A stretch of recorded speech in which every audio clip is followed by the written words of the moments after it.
जैसे दोस्तों आप लोग सुन रहे हैं कि न्यूज़ में आ रहा है कि करोड़ों रुपए का ट्रांजैक्शन हुआ, करोड़ों रुपए का ट्रांजैक्शन हुआ, सब लोग सुन रहे हैं ना। इसके बावजूद मेरी 11 साल की जो इनकम है that is just 37 lakh rupees which they have frozen, which they have freezed. तो एक बात बताओ, अगर करोड़ों रुपए ट्रांजैक्शन हुए हैं तो कहाँ है, मतलब कहाँ है? राज कुंद्रा का work has begin in 2020 and 3-4 months में क्लोज हो गया था। तो 3-4 मंथ्स की सजा मेरी 11 साल की इनकम क्यों सफर करे?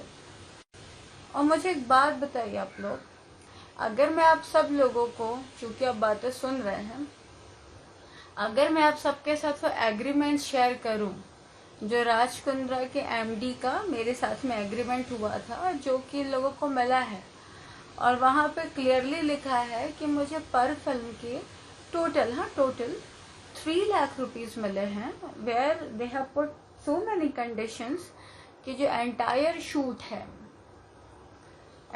शूट है वो ड्रैगन कैमरे पे होना चाहिए। Heroine should have good followers, good Insta followers, good TikTok followers. पता है, जब कोई फिल्म की शूटिंग होती है, व्हेनेवर कोई भी फिल्म, तो सबसे पहले एक राइटर ऐसे 5-6 स्क्रिप्ट लिखता है।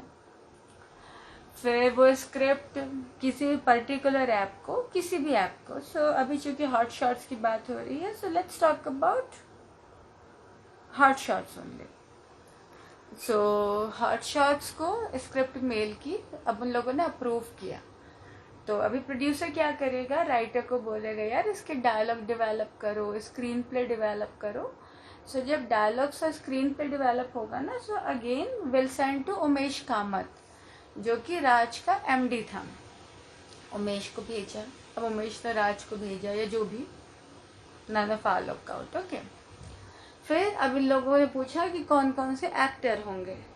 सो समटाइम्स उमेश खुद ही सजेस्ट कर देता है, actually most of the time he only does. उसने एक्टर सजेस्ट की कि यार इस एक्टर को ले लो, इस एक्टर को ले लो, इस एक्टर को ले लो, ठीक है। और अगर तो हमने कहा फेयर इनफ, चलो इस एक्टर को ले लेते हैं, पेमेंट की बात है सब उमेश कर लेगा, है ना, राज की टीम से। अभी उसके बाद कैमरा मैन आएगा जो ड्रैगन कैमरा लाएगा। अब बड़ी बड़ी लाइट्स आएंगी, एटलीस्ट एक ट्रक लाइट तो आएगी ही। शूट पे कॉस्ट्यूम डिज़ाइनर होगा, मेकअप होगा, हेयर होगा, लोकेशन होगा, स्पॉट बॉय होगा, चाय वाले होंगे, प्रॉपर्टीज़ होंगी, बहुत सारी चीज़ें, खाना होगा, सब होगा। अब शूट होगा जो भी 2 दिन, 3 दिन, 4 दिन, जितने भी दिन, क्योंकि 25 से 30 मिनट की फिल्म होती है। अब उसके बाद Umesh has been asking us कि हर फिल्म में गाना होना चाहिए। तो एक गाना बनेगा, उस गाने के लिए जो गाने का लिरिक्स राइटर होगा उसको स्क्रिप्ट बताई जाएगी, एज पर स्क्रिप्ट वो गाना तैयार करेगा। फिर म्यूज़िक डायरेक्टर म्यूज़िक तैयार करेगा, फिर गाना बनेगा, प्रॉपर सॉन्ग बनेगा, ठीक है। अब सॉन्ग बनने के बाद में जब फिल्म का शूट होगा तो प्रॉपर सॉन्ग शूट होगा, प्रॉपर गाने का शूट होगा, सब कुछ शूट होगा। फिर फिल्म का फुटेज तैयार होने के बाद जो एडिटर है उसकी एडिटिंग करेगा, लाइन अप करेगा, सीसी करेगा, डीआई करेगा, फिर डबिंग के लिए जाएगी। डबिंग के बाद फिल्म की डबिंग अप्रूव होगी। अगर लड़की की आवाज़ अच्छी नहीं है तो 2 बार डबिंग होगी, 3 बार डबिंग होगी। उसके 7-8 पोस्टर शूट होंगे, स्टिल फोटोग्राफी होगी, टीजर कट होगा। अब मुझे बताइए, अगर 3 लाख में 50 से 60 लोग काम कर रहे हैं तो प्रोड्यूसर डायरेक्टर ने क्या बचाया? 25,000, 30,000। अब क्या कोई भी प्रोड्यूसर 25-30 हजार रुपए के लिए किसी को फोर्स करेगा, किसी को जबरदस्ती करेगा? अब शूट के बाद, शूट के पहले कभी कोई एग्रीमेंट नहीं होता, शूट के बाद, अब शूट के बाद एग्रीमेंट होगा, ठीक है, जहाँ पे एक्टर अपना वीडियो एनओसी देगा, पेमेंट ट्रांजैक्शन के स्लिप लगाएगा, प्रमोशनल वीडियो देगा। जब फिल्म रिलीज होगी तो अपने इंस्टाग्राम पे प्रमोट करेगा, अपने फेसबुक पे प्रमोट करेगा, अपने ट्विटर पे, अपने हर जगह पे। एंड इवन अगर आर्टिस्ट के अच्छे फॉलोअर्स, वो अपने फेसबुक से भी, इंस्टाग्राम से भी लाइव जाएगा।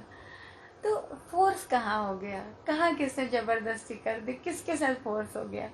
मैं ये लाइव ख़त्म होने के बाद अगर आप में से मुझे कोई कहते हैं तो मैं आप सबके साथ कुछ फिल्मों के A to Z हैं प्रॉपर पूरे लिंक शेयर कर दूंगी।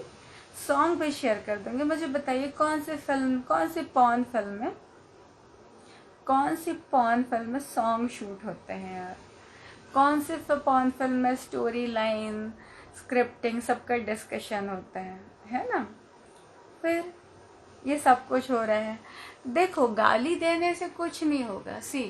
गाली देने से और बदतमीजी करने से, आपके गाली देने से अगर मैं डर जाऊंगी तो मैं बोलना बंद कर दूंगी। और एक तरफा मैच नहीं खेला जाता है। पब्लिक शुड नो कि what all has happen. Because मुझे गाली दे के या मेरे से बदतमीजी करके आपको कोई सैलरी नहीं मिलने वाली है ना विकास। तो गाली मत दो यार, गाली देकर या बदतमीजी करके थोड़ी सी तमीज रख लें यार। मैं कुछ बोलना नहीं चाहती, बट मैं यही कहूँगी कि गाली देकर आपको कोई फ़ायदा नहीं होना है यार।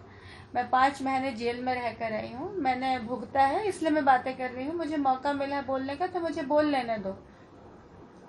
वरना सुशांत के मैटर में भी यही हुआ था कि किसी को बोलने का मौका नहीं मिला था। अगर आज मैं फंस गई, आप लोग को कुछ भी नहीं पता चलेगा, कोई लॉजिक नहीं पता चलेगा। आज मैं फंसी हूँ, कल कोई और फंसेगा, परसों कोई और फंसा दिया जाएगा, नरसों कोई और फंसा दिया जाएगा। क्योंकि बात क्या होती है यार, अगर आप अपने लिए लड़ नहीं सकते हैं ना तो मत लड़िए, बट दूसरा कोई अपने लिए स्टैंड ले रहा है तो उसे नीचा मत दिखाइए। मुझे गाली देकर आप कुछ हासिल नहीं कर लेंगे, मुझे बोलने दो। मैं पूरी बातें बोलने की कोशिश कर रही हूँ, मेरी बात सुनिए। हमने कभी कोई पॉर्न फिल्म नहीं शूट की है, हमने कभी किसी आर्टिस्ट को फोर्स नहीं किया। मेरी तबीयत बिल्कुल सही नहीं है, मैं बहुत बीमार हूँ, बट स्टिल मैं बार बार इसलिए आ रही हूँ क्योंकि जिस दिन इट्स नॉट अबाउट प्रशांत जो करेगा और फंसेगा प्रशांत। लॉजिक वाली बातें मुझे बताइए, आपने मेरी कौन सी फिल्म देखी जिसे आप पॉर्न बोले?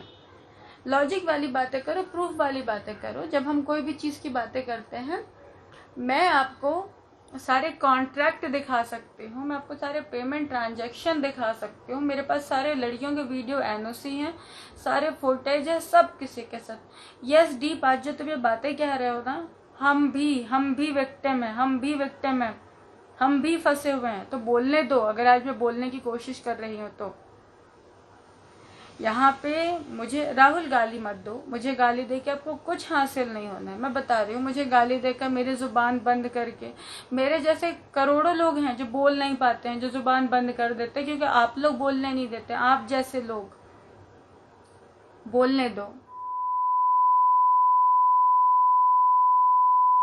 ठीक है? मुझे बोलने का मौका दो। मैं 5 महीने जेल में रही हूँ, ठीक है? 5 महीने, आप 5 दिन जेल में रह कर आइए। मैं आप लोगों से कुछ नहीं मांग रही, मैं फिर से वही बात कह रही हूँ। मैं सिर्फ अपनी बात कन्वे करने की कोशिश कर रही हूँ पब्लिक तक, कि पता तो चले। ये हाल है। डेड शॉट हंसकर या मेरा मजाक उड़ाकर या मुझे किसी को लाइक करके या किसी से अपने कुछ करके मैं आपके पास किसी चीज़ के लिए यहाँ पे नहीं आई हूँ। नहीं सुमित, गाली चलने दो। मुझे पता तो चले यार कि आदमी को सुनना नहीं है, सिर्फ गाली देना। लड़की के हल्के से क्लीवेज दिख गए तो लड़की को कोई भी गाली दे दो, कुछ भी बोल दो। मैं भुगत कर बैठी हूँ, इसलिए मैं कोशिश कर रही हूँ। अगर आप में से जिसको भी एग्रीमेंट देखना है, मैं अपने एग्रीमेंट दिखा सकती हूँ। एग्रीमेंट्स मेरे पास है, लड़कियों के वीडियो एनओसीज है, मेरे पास फुटेज है, मेरे पास गाने हैं, मेरे पास हर चीज़ है। जो कॉन्वर्सेशन हो रहा है उससे रिलेटेड आप मुझसे क्वेश्चन करिए, मैं आपको उनके जवाब दूंगी। मैं इसे यहाँ पे बैठी हूँ ये बताने के लिए कि हमने कभी कोई पॉर्न फिल्म नहीं बनाई, हमने कभी किसी को फोर्स नहीं किया, मेरे शूटिंग पे कभी रेप नहीं हुआ। मैं यहाँ पे जस्टिफाई इसलिए कर रही हूँ, रीज़न है क्योंकि मैं अगर जस्टिफाई यहाँ नहीं करूँगी, बंद दरवाजे के पीछे क्या क्वेश्चन पूछा जाएगा किसी को नहीं पता चलेगा। अंदर जाकर के कौन कब किस पे क्या केस बना दे आपको क्या पता चलेगा। मैं बंद हूँ, मेरे ऊपर कौन सी कलम चल रही है आपको कैसे मैं बताऊंगी। आज मुझे बोलने का मौका मिला है, बोल लेने दो। कल आप में से भी कोई विक्टिम बनेगा, कल आप में से भी किसी विक्टिम को उठा करके अक्यूज बना दिया जाएगा, कल कुछ भी हो जाएगा, कोई नहीं जान रहा है। Seduction doesn't mean pornographic, Abhijit. Seduction doesn't lead pornography content। हमारे देश में कई ऐसे ज़रूरतमंद लोग हैं जिनकी मदद की गुहार आपके कानों तक नहीं पहुंच पाती। न जाने कितने ही ऐसे बेबस लोग हैं जो मजबूर हैं पैसों के साथ आपकी एक थोड़ी सी मदद इनकी ज़िंदगी बदल सकती है। तो डोनेट करने के लिए या बाकी जानकारी के लिए आप नीचे दिए गए डिस्क्रिप्शन पर क्लिक करें।